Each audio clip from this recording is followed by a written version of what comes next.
You guys, thank you so much for watching. I hope you enjoy this recipe. It's actually a test recipe.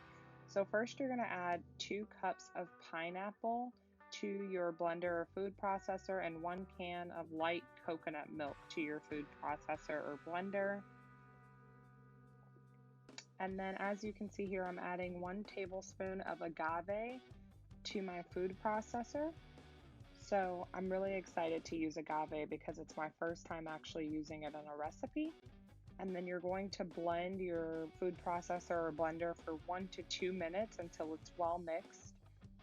And then I added in 1 additional cup of pineapple to the mix.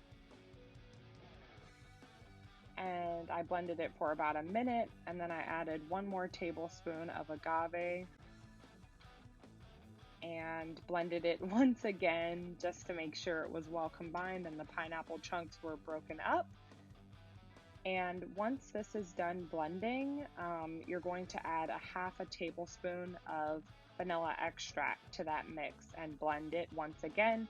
Now's a great time to subscribe to my channel if you haven't already. I appreciate the support.